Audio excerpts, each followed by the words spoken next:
Hi, my name is Jim Cowan. I'm the AEC Solutions Specialist for America West. I want to show you something about Project Vasari, and this is a quick listing of the content that I hope to cover. I want to provide you with an overview.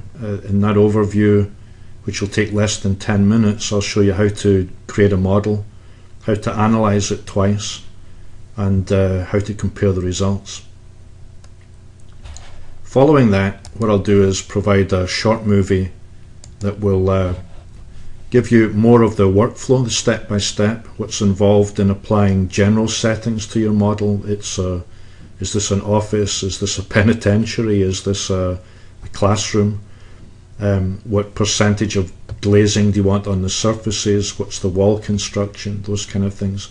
And then going back in and actually being able to customize individual surfaces or individual forms or activities within the building itself. I'll show you how to bring in an image file.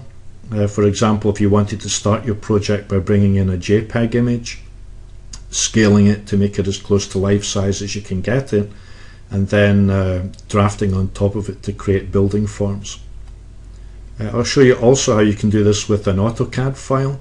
The benefit here would be that the file is life size, so I can literally bring it in and then using the tools that I have in Vasari, convert the line work to finished masses or finished forms.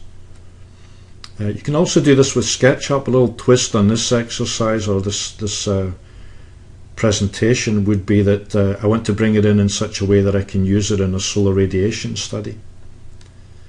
I'll show you how to import mass family styles. The benefit to you here would be that they are parametric. So for example, you could create standard building types or parts of a building. Suppose you created like a stairwell and you want to bring it in, but you then want the user to be able to change the width, depth and height of the stairwell. That's the kind of application that you'd have here. Or it could be something as more complex like a finished school.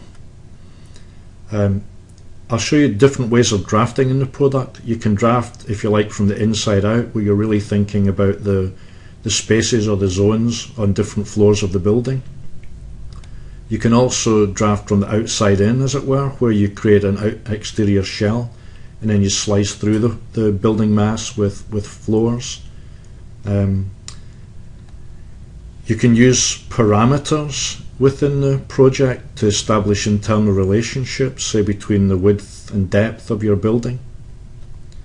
You can also use profiles. Every form that you create within a mass has a profile, bottom and top, when you if you think of it as extruding it.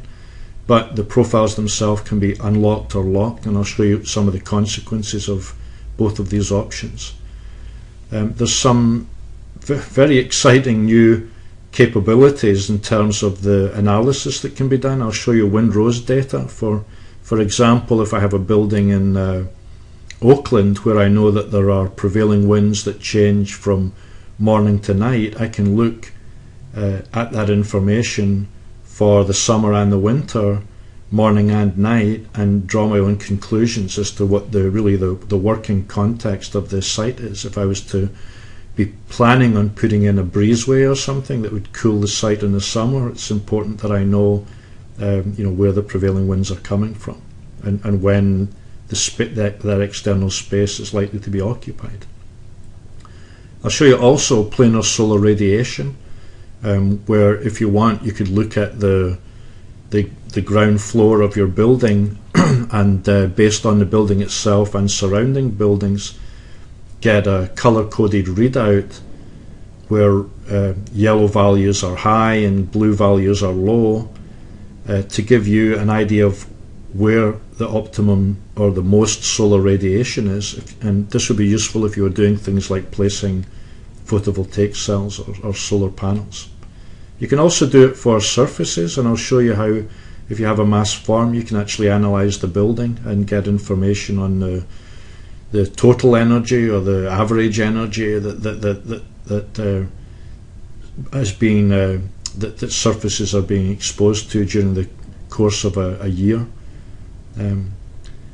I'll show you also how you can use surface grids and panelization. This is probably most applicable to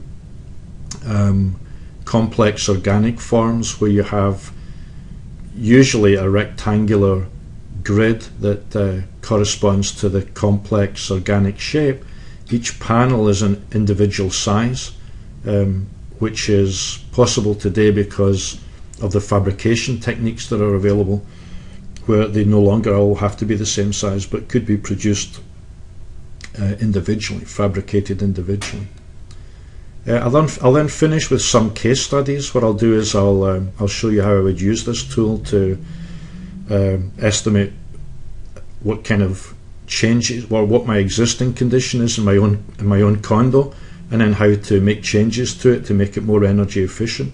I'll show you how I can do this in a classroom that's been proposed by school children in the north of England, and I'll show you how it's applicable to the renovation of an existing gymnasium building in Southern California. So with that, please enjoy the movies. Let me know if there's some way I can improve them. Thanks a lot.